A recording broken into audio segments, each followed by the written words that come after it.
Hey everyone, welcome back to my cozy corner. It's your girl Jen, and if you're new here, welcome to the channel. I'm just a regular old college student at Cal State Dominguez. But if you're not new here, welcome back to the chaos. Now, usually I do, as you have seen, the last few I would say like 5 or 6 videos now have been mostly like book related. However, I am gonna take a quick little break this week on book related content just because I have something that I wanted to talk to you guys about. So I don't know. I think this is going to be part of like a maybe hopefully two episode series, possibly three, just because, I'm a regular old college student at Cal State Dominguez, but I do live on campus, as you can see from the wall behind me, and that tends to come with some issues, as we know.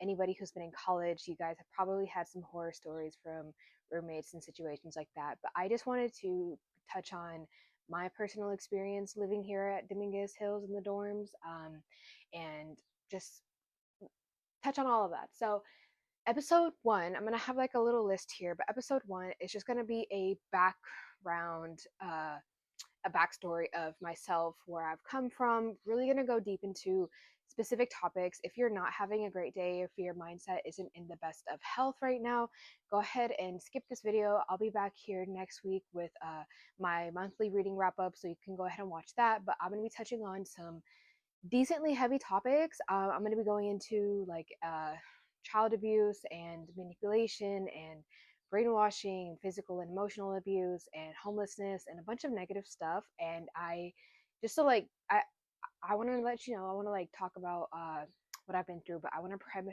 preface that my life right now at the moment is pretty good. As you guys have heard from like I think the last video or the one video before that, I just finished my medical assistant program with UCLA, and I'm in a really good place. I'm in a really good place mentally and physically, and I'm like getting into my career and stuff like that. But some stuff has been going on at Dominguez Hills for the dorms, and I just kind of want to like give a background story before I dive right into it. So with that all being said, this video is probably going to be is definitely going to be the backstory, and the next video is going to be like my first 2 years at Dominguez Hills in the housing, and then I'm hoping to like make a like wrap that whole thing up within the past 3 years that I've been here, all my situations. Like I'm hoping to wrap that into one video, but if it is too long for my taste, then I will put it up into 3 videos or 2 videos and make it a three-part series. So that being said, I'm going to go ahead and dive into it. This is your last chance to click off this video if you're not really in the best of health, mentally, physically, and I'm just going to dive right into it. Go ahead and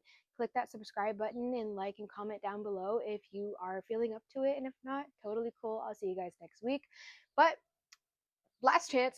With that all being said, let's go ahead and dive right into it. So, way back when I was a kid, from ages like literally since I was born till I was 12 years old, I was well, this is a lot harder than I thought it would be to talk about. Oh my gosh. I was homeless with my mom and I, and it was just us two, and we were on the streets from like literally sleeping everywhere, in and out of hotels and shelters, and just like living on the streets and showering in like really nasty places like cemeteries, and not having the best of health mentally, physically. And I mean, like I'm probably between, like I'm a really young kid, and I'm relying on my mom to like help and whatever, but she's like disabled and can't work, and so we're both just on the streets having a like crappy time. And my first like real memory of going to school and like starting that like educational journey that we go through from K through 12, I was probably about 7 years old, and I went to elementary and middle school, not middle school, sorry, went to elementary and first grade, and I think first and second grade I stayed at the same school, but what's it called? My mother and I had like we were practicing Christians at the time, or my mother was, and so of course as a daughter I got to follow and stuff. And we happened upon this church called the Stanton Lighthouse Church in Orange County, and at first it was pretty cool. We were having a good time. We were like spending time with other people. We were getting to know more people, and trying to find our group and stuff. And we happened upon this family, and they were a family of, I believe, six at the time. I'm not going to give anybody names. I'm just going to speak of like two specific people and call them mom and dad of this family. But they had taken us in, and at that time we really appreciated it. We were homeless. This was like our first like real stable place to live for a while. But 3 months later, about like roughly my mom ended up getting kicked out. I don't really remember what the terms of that was, what like happened or whatever, but it was just me. And I will say that when my mother was there, the way they disciplined their kids was a bit traditional in the sense. There were a lot of like physical beatings and yelling and like a lot of like traditionally it was a traditional led household built on Christianity, and nothing had happened to me personally. But when my mother left, or when she got kicked out, um, that I'm just gonna call it abuse. That abuse ended up going on to me, and I was physically beat every day, and was not I wasn't doing well. I ended up not being, I wasn't allowed to go to school. I had to call my mother by her first name because, of course, we're still going to church. Like, they're still, like, we're all church going people at the time. My mother would still go to church, just try and see me, and I would be going to church as well with them, with this family and whatever. But the mother and father were basically brainwashing me, telling me to call my mother by her first name, telling me all these horrible things, that she's a horrible person and that she's not like a fit mother, and that, you know, it was just a hard time, you know what I'm saying? But like about 9 months later, all of this is still going on, and I'm not really making friends at school. I'm not actually really going to school. I'm kind of like being forced to stay at home. And when people would ask me like, or would ask about me like, oh, hey, where's my daughter, where's my mom, or where's my daughter, where's Jen at, they would kind of just be like, oh, she's not feeling well, she's staying at home. But my mom knew that I was not being treated very fairly, very well at this place by the mother and the father. And so at one point, when she was able to get a stable house, a stable living space, her and my mother and my uncle had called the cops and basically had got me out of the situation.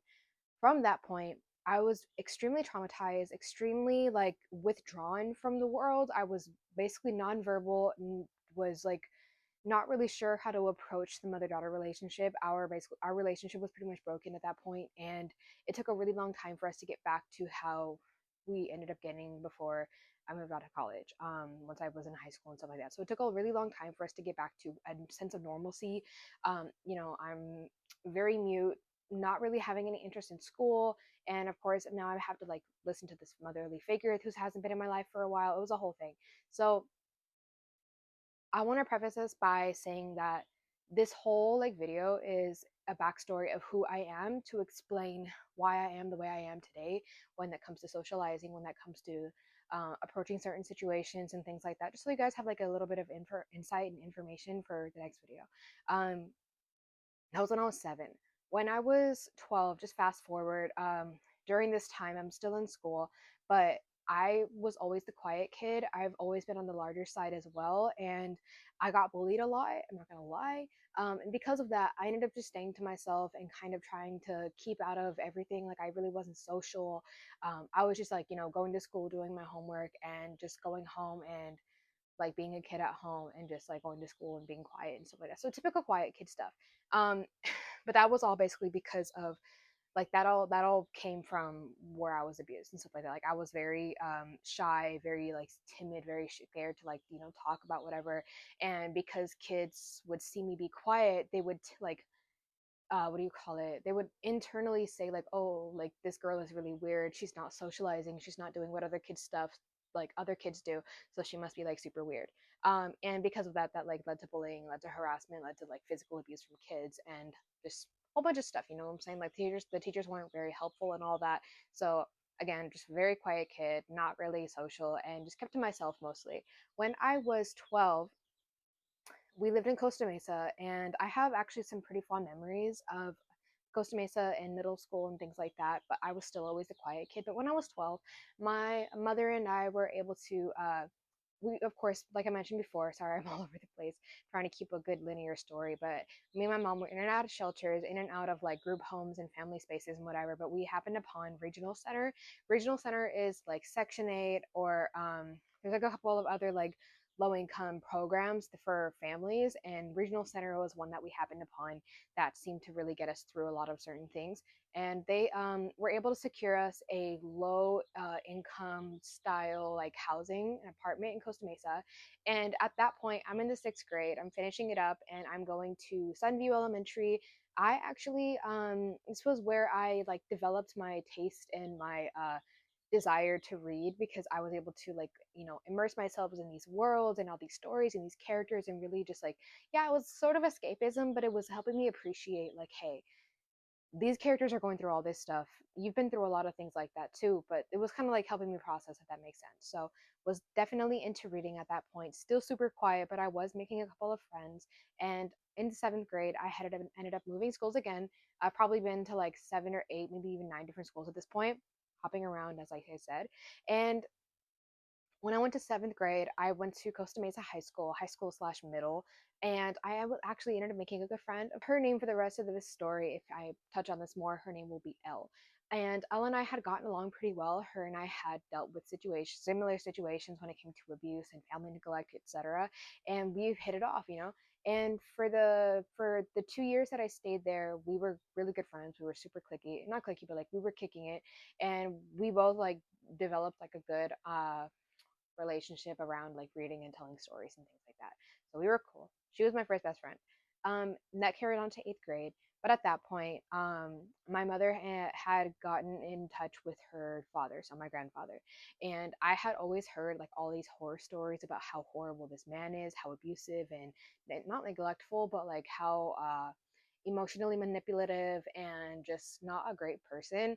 And honestly, this carries on to my high school years, and he's not great, and I've got some reservations about him that I'm not going to delve too deep into it this video. But when she was rekindling this relationship with her dad, she was mentioning like, hey, they made an offer for us that we would be able to move in with him.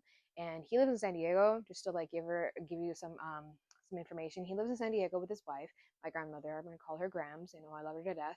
And she was like, well, they invited us to come stay with them, and I would pay like my mother would pay like a certain amount of the rent, but we essentially would have a good place to stay, and we would have a stable place to live for my high school years. And I was like, that's cool and all, mom, but you told me like all these things and how horrible this person is, so it's like, why are we moving, you know what I'm saying? So I was very like adamant about not moving because I just didn't trust this situation, and honestly I was right, but we're going to get into that in a bit. And honestly at this point it was like we're fine here. We have everything that we need. We have an apartment, we have a place to live, we have a roof over our heads, you get food stamps every month, we have food in our bellies, like we're cool here. I'm going to school, I got friends, like it was just my first stable place of living, and I was just very uh reluctant to leave. There we go. So at age 14, I ended up moving with my mother to San Diego. I still have the same mindset. I loved books at this point, still do.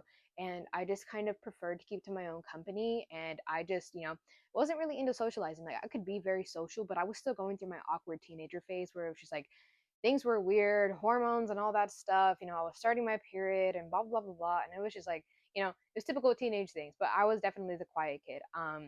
But when we moved to San Diego, I started my first year in high school, and I never really got good grades. And because of that, like I just tended to stay like just honestly full introvert here.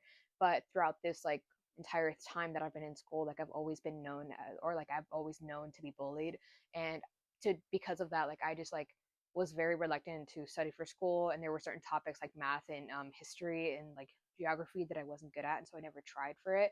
But once I got to high school, my grandmother saw my first report card, and she was like, dude, what's up with this? And I'm like, I honestly don't know. I'm not good at it. I don't care. I really care to try either. And she sat me down and she was like, look, like I get where you came from. Like you were homeless, you had a crappy life and whatever, but it's like you really gotta try. And I was like, why? Like, why should I? She's like, because education's your way out. And to this day, I still believe in that. I still have that mindset. Like, education is my way to success, is my way to freedom.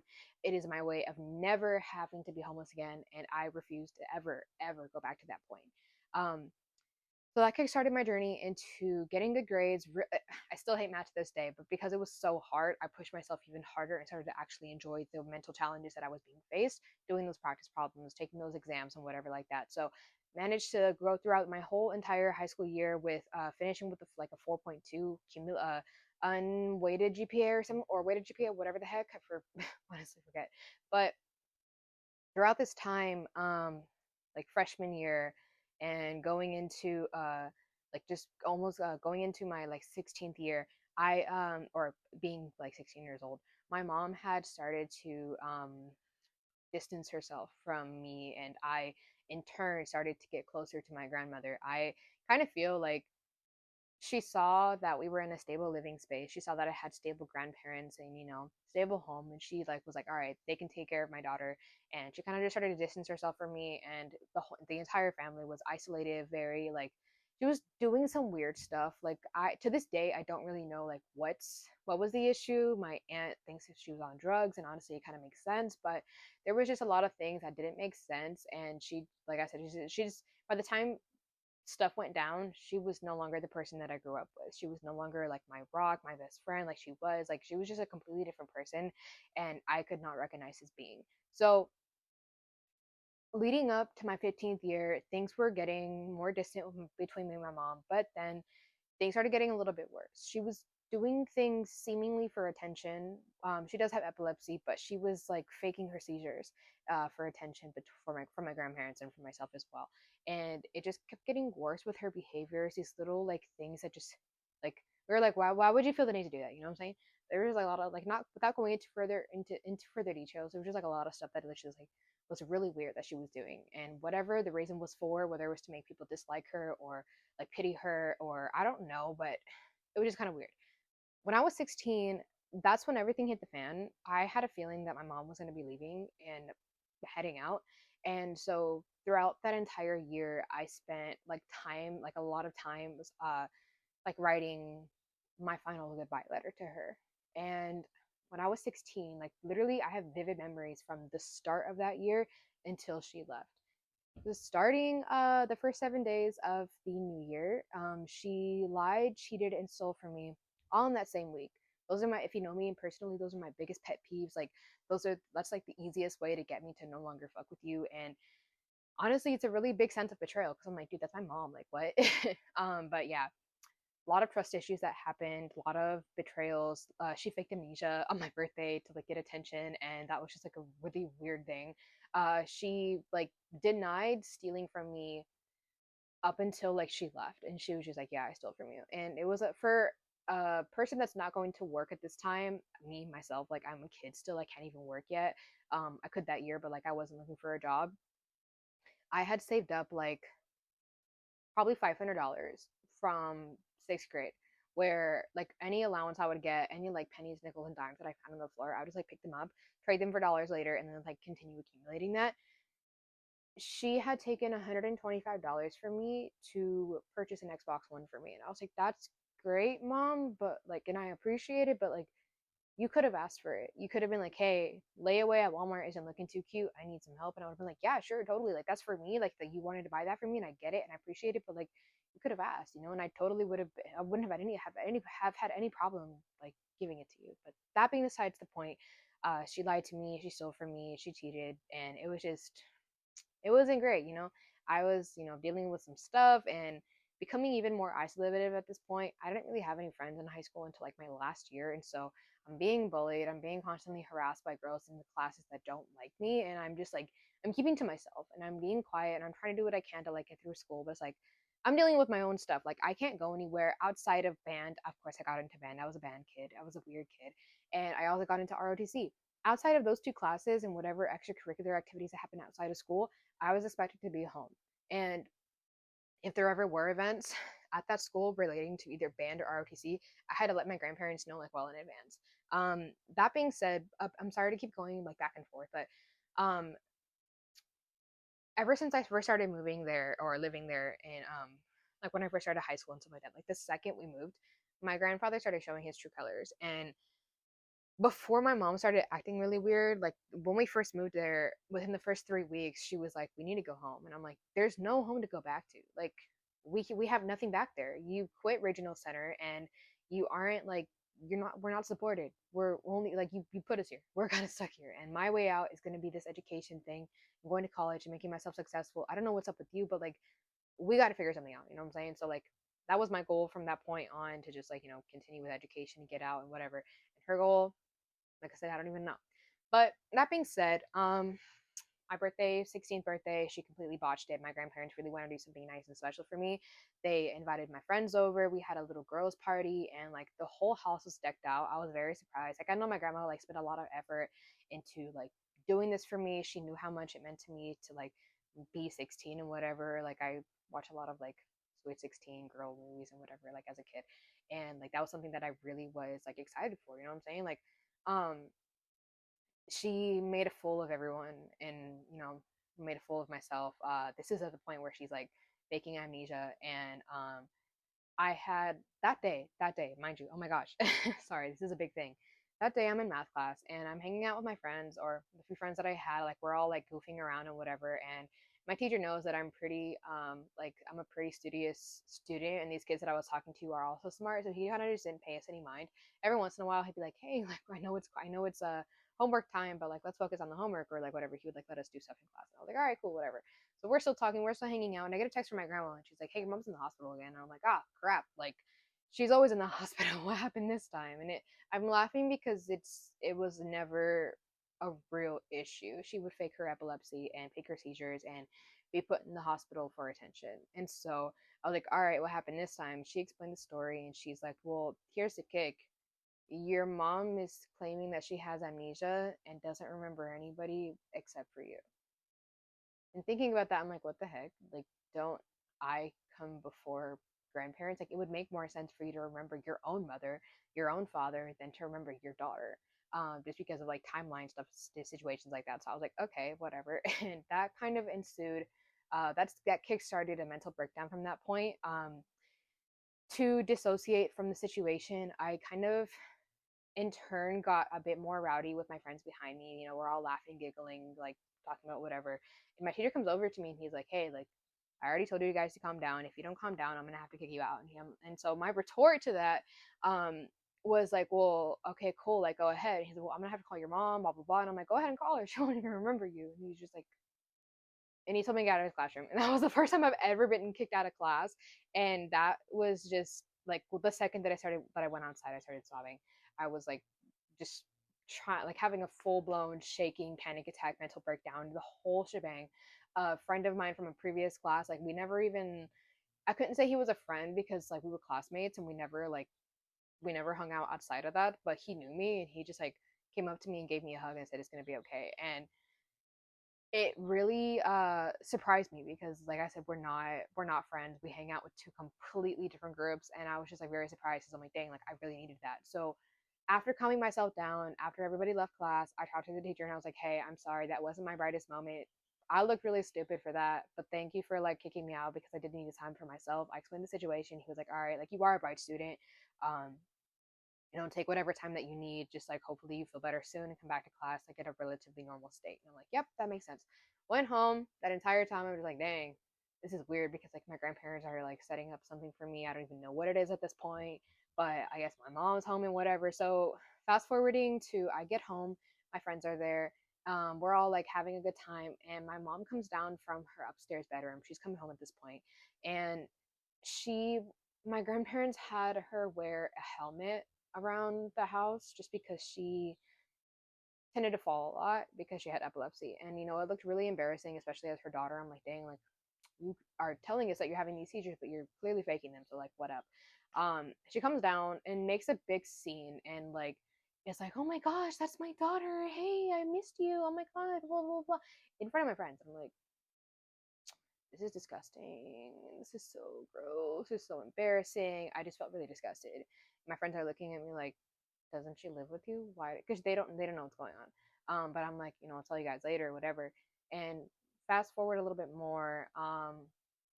We're all sitting around the dinner table, and like my grandma is making some food for us, and like it's about to be dinner time. And we're all sitting down, and my grandpa gets a call from my uncle who's severely autistic. He calls his dad like twice a day, like in the morning to say good morning and like good night to say good night, like it's his thing. And he's like, "All right, cool." They're talking about their day, he's saying whatever, and my grandpa puts his son on speaker and puts it over to my mom and is like, insert her name, "Do you remember who this is?" And she starts having like she just starts sobbing, and she's like, "That's my brother," like just super dramatic. And I had to excuse myself from the room. I'm like, I can't do this. I really can't do this. um so just completely botched my birthday. My female friends were just like, "Jen, like what's going on?" And I told them, and they were like, "That's really weird, like I don't know." And they ended up like leaving. like, but they didn't end up sleeping over. They ended up leaving after that. I was like, ah, that's kind of the fuck, man. Like, I'm already known as the weird kid, and now I'm just like improving or proving their point that I'm weird. But I just kind of had a feeling this entire like year of me being 16 that things were kind of really off with mom, and I just had a feeling she was gonna be leaving soon. So, um, throughout the year, she just kept doing like increasingly more dramatic, fantastical, like in a negative way things. At one point, she tried to kill herself with a butter knife. That was a whole thing. Just like a bunch more stuff. I'm not really gonna go too much more into it. I am gonna fast forward to October 19th. Um, I still remember to this day because that's when my mom dipped out. She came down the stairs, or it was a Thursday morning, so I had like my classes didn't start until like I think 12 or something like that, and I was getting ready for school, doing my morning chores. I think I worked out at that point. I don't know, um, but I was making stuff, and my mom comes in, or my grandmother comes in the kitchen, and she's like, "Your mom's leaving. You need to say goodbye." And I was like, damn. Like I didn't even question it because I knew it was coming. And so my mom comes in the kitchen, she sits down, and I pull out the note that I had for her, and I like read it to her, like I'm sobbing, I'm just like crying, I'm like having a hard time keeping it together. And this whole time my mom's like sitting at and just staring at the wall, not even like looking at me, just like blank face, doesn't give a shit. And at the end, she's like, "Are you done?" I'm like, "Yeah." And she's like, "I'm sorry you feel that way." And just doesn't say anything else. Um, I help her get her stuff out of the house. My biological grandmother ended up picking her up. She's her mom. When I say grams or grandmother, I'm talking about my step grandma. She's my everything. I love her to death. She's my ride or die. She's the person who really got me through everything that I went through in high school. And to this day, she's like literally the person that I call whenever something good happens. Or whenever something bad happens as well. But that being said, helped her out, got her stuff out of the house, said goodbye, and went to school that day. So mind you, I still have school. I remember walking to school feeling like my heart was shattering in pieces. You know, back to the beginning of this story, me and her were homeless for 12 years, and we had a crappy upbringing. Her and I, she had me at 19. Her father kicked us out, and we were just winging it, trying to live life. And she's navigating life as a new adult that's unable to work, and I'm just her kid. You know what I'm saying? So she was my best friend. She was my everything. She was everybody, and the person that I would go to about anything. And what we had was so special. But by the time she left, like she was a shell of the person that I knew, um, and loved. And she started a little cycle of trauma that I like still deal with to this day. But going to school felt like my heart was shattering in pieces, and I felt like every step I took, a piece of me left on the floor. And coming back, I don't even remember like how the school day went that day. I think I kind of just like repressed that memory or just like blocked everything out and just didn't have a great time. Coming back just to coming back home though, like my mom's already gone. I remember feeling like I was picking up those pieces again, if you guys have ever heard of the song Arcade, where I think like the chorus is like loving you is a losing game, or like I think the start is like a broken heart is all that's left. I'm still picking up the cracks. I lost a couple of pieces when I carried it home, and I really resonate with that song because like I said before, going to school I felt like I was like dripping, like my pieces of my heart were just on the floor, and coming back home I felt like I was like had to be responsible to pick up those pieces. And I never went to therapy for it. I never really got help for it. I just kind of dealt with it on my own. And I still have things that I'm dealing with now, but um, I just had to process it and move on because the world still spins. But that was when I was 16. Moving on to the rest of high school, it was just me and my grandparents. I'm still dealing with daily emotional abuse from my grandfather, and he's just not a great person. And I'm still staying antisocial. I'm still staying introverted. Like I had one friend that we got along, but we didn't really hang out a lot because I couldn't like hang out outside of school. And I was just focused on like getting out. Like literally since I moved there, sorry to keep going back and forth again, but like literally since I moved there to high school, like the 4 years that I stayed there, I was counting down those years. I was like, I have 4 more years here. I can deal with it. I have 3 more years. I can deal with it. 2 more years, 1 more year. Like counting down the days at some point to like for me to go to college. And when I had gotten my first car, I was like, dude, like pieces are falling into place. I'm going to be getting out soon and like I'm going to be free. And I came here to Dominguez knowing that this was my way out. I had a plan. Plan's been adjusted, plan's been extended. Like we know what we're doing now. But at that point I was like, all right, biology student, gonna work part-time, gonna stay in the dorms, gonna do what I can and whatever, and like I'm gonna get through it somehow. But I'm gone, I'm free, I'm safe. And that first month that I spent in the dorms, it was bliss, dude. It was just, it was peace, you know? Like I was dealing with being an adult and doing responsible things, but not having all that abuse in my life for the first time ever was just a relief, and I felt free. And in high school, I developed an idea that like um not evolved over time, but like kind of changed a little bit over time, where I wanted to get my entire back done. And it's still a work in progress. I have the stencil outline, but I had a very specific idea in mind where at the base of my neck, I'm gonna have birds flying mid-flight, and at the base of my back, I'm gonna have the Japanese kanji for freedom. You know me, I really love Japanese culture. Everything about it is just amazing to me, and that was like really important to me back in the day. um and throughout my like my um scaling my entire back, were going to be like these giant beautiful angelic wings, and that would represent my freedom and how I would never ever let myself get into a situation like that again. I was going to create this life for myself, and I was going to be successful, and I would never let anybody treat me like I've been treated. I am still going through stuff, you know, I've been through a lot of things since moving out, but I think that's just why I'm so independent and so like set in my ways and so stubborn about being successful, because I never want to be put in that place again. Like once I'm a physician assistant, I'm gonna get a house. I'm got like all these goals for myself, and I'm gonna be safe. And honestly, like to anybody out there who's listening still at this point, I'm sorry, I know it's a bit of a longer video, but education is your way out. Whether that's like going to a 4 year university, whether that's going to a community college, whether it's going to trade school, learning a skill and being certified in it, especially in a job that pays well, it's gonna set you free. Literally, it's not even just that, but it's like it's gonna get you out of any situation that you're in, and it's gonna set you up to be successful, and it's gonna set you up to have a home that you can build and that you can create, and that because at the end of the day, if you don't have somebody backing you, nobody's gonna back you, nobody's gonna be here for you, and that's just a hard lesson that I've learned. And yeah, so moving to college, this is going to be in the next video, but I'm just going to talk more about how me being introverted and people having an introvert bias, which at this point is what I've realized, that when people see introverted, like shy kids, they tend to bully them. And that kind of leads on into having to deal with roommates. So, introvert bias is basically just like a negative feeling, a negative emotion toward people who like, tend to be left alone, tend to prefer to be left alone and do their own thing and not worry about anybody else. People tend to make it their problem that they're being quiet and they're being weird and it's doing outside of the social norm. And honestly, it is truly a primal instinct to weed out the weak, survival of the fittest type stuff.